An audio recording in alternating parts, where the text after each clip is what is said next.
Good morning, folks. This is Mr. Dan coming from the Landscape Design Classroom, and today I'm going to talk to you about identifying the trees in your forest. So, how can I learn to identify the species of trees I see in a forest? Learning to identify the tree. Start with common local trees. Learn to recognize the characteristics used to identify a tree species. Find the name of the tree species with the characteristics you're observing, and use field guides and internet sites.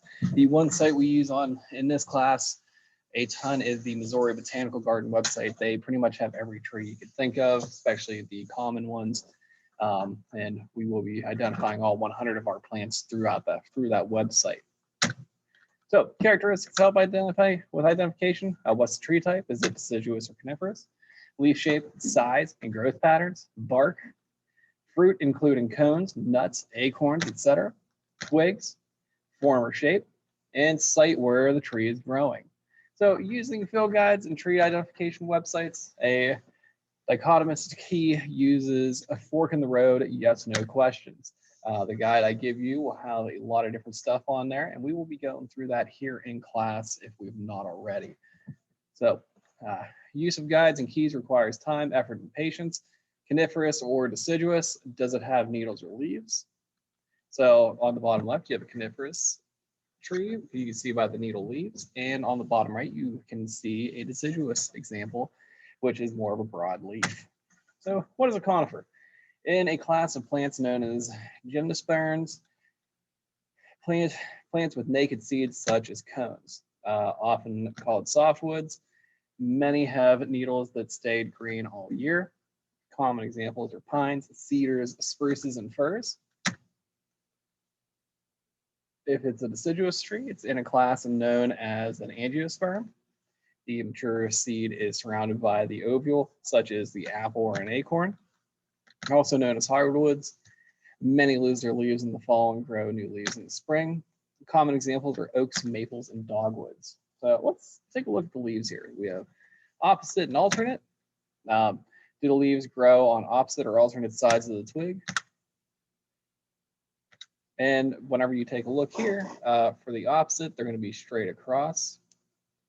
And alternating is going to be kind of like jumping platform to platform in a video game. So, are they simple leaves with a single leaf blade, or are they compound leaves with several leaflets attached to the midrib? Let's take a look at the leaves here. So, are leaf edges serrated, smooth, or with lobes? Now, I'll let you guys take a look at that through your own PowerPoint notes, and we'll talk about that more in class. So examining the leaves in conifers, spruce, firs, and hemlocks have single needles. Pines grow needles in fascicles or small bundles of 2 or up to 5 needles. Some conifers, like junipers and white cedars, have small, short, evergreen scale-like leaves, quite different from needles. And a little bit more on tree bark here. Can be useful in the winter. Can vary throughout the life of the tree, often growing rougher as the tree grows older. And a bark on some tree species has very distinct characteristics: smooth, shredding in long strips, thick and rough furrows, etc. More on fruit. Fruit, nuts, and berries all provide a carrier for seeds. Can be very different and sometimes hard to spot.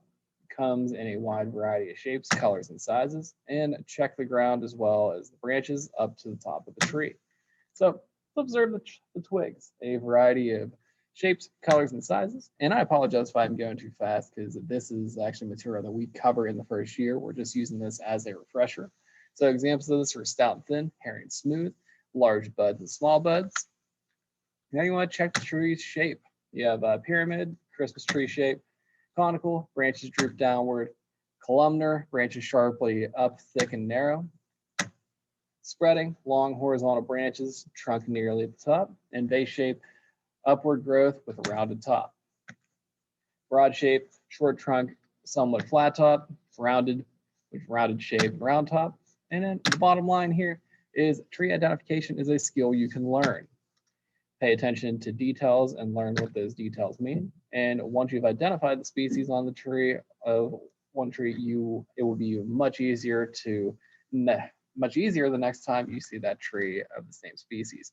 So what I would ask you guys to do is, if you are having a harder time with plant identification, I would ask you to go back and take a look at my other plant identification lecture, which is much longer, about 20 minutes, and actually goes through the key we use in class.